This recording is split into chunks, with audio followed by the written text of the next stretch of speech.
сәлеметсіздер ме, құрметті менің сүйікті оқырмандарым. Менің каналыма қош келдіңіздер. Бүгін сіздермен аяулым үй жағдайында жаппасбай тағамын дайындайтын боламыз. Менімен бірге дайындаңыздар. Ал кеттік. Ал бізге ет керек болады. Әркім өзінің мөлшерінде алсын.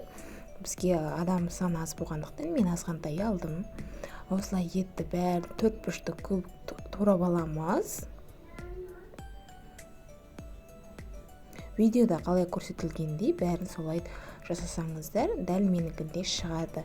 Толық описание бөліміне жазып кетемін, сол жерден көріп алсаңыздар болады.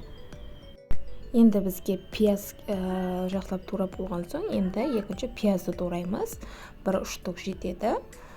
Бұны тоже 4 бұрышты көбіктей турап аламыз бәрін. Сосын неше түрлі түсті қызыл бұрыштар керек болады. Менде қызыл және сары бұрыш бар екен, болгарский, яғни. Соны бәрін көбік турап аламыз. Сәбізді де тоже көбік турап аламыз. Картошканы да бәрін көбік турап аламыз. Достар, менің каналыма тіркелмеген болсаңыздар, тіркеліп, лайк басып, және комментарий жазуды ұмытпаңыздар. Сіздердің қолдауларыңыз өте маған маңызды. Енді тоже картошканы тоже турап аламыз.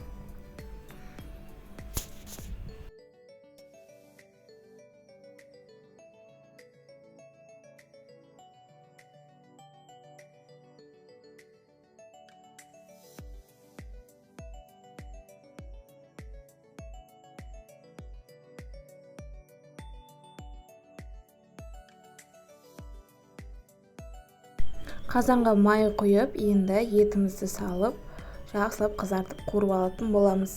Бәрін. Етті қызартып қуырып алыңыздар. Сол кезде әдемі пісіп шығады. Сосын пиязды саламыз.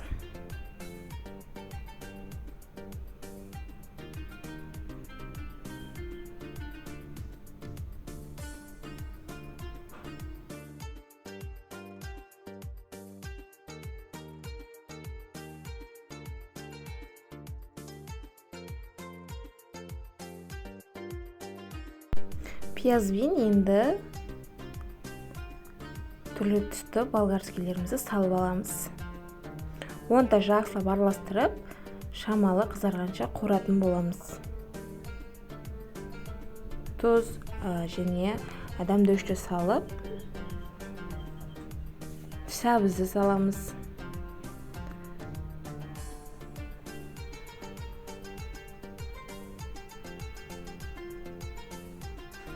Картошка саламыз, тұз саламыз, сосын бір қасық томат салып жібереміз. Егер видео ұнап жатса, лайк басуды ұмытпаңыздар, комментарий жазуды ұмытпаңыздар. Түсінбеген сұрақтарыңызды комментарий жазсаңыздар, мен міндетті түрде жауап беруге тырысамын. Енді томат саламыз, бір қасықтай тұз саламыз. Томат салып, жақсылап араластырып,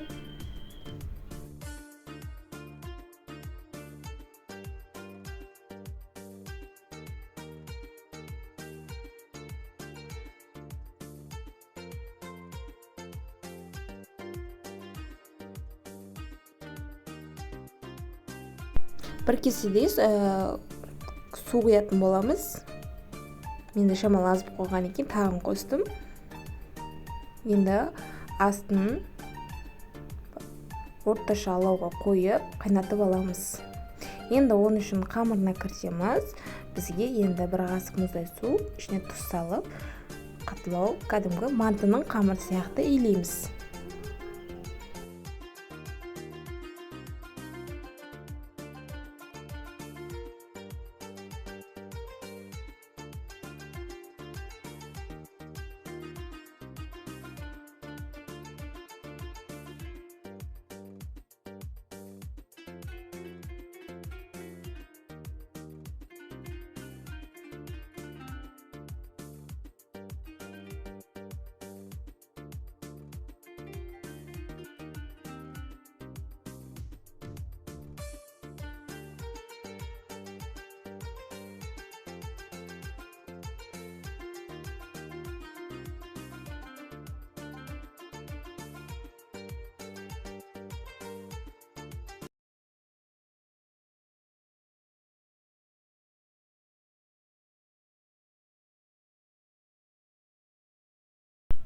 Үстін пакетпен орап тындырып қоямыз. Тынған қамыр өте жақсы жайылады.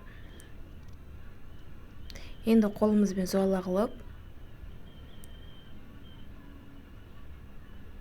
қамыр жайып аламыз.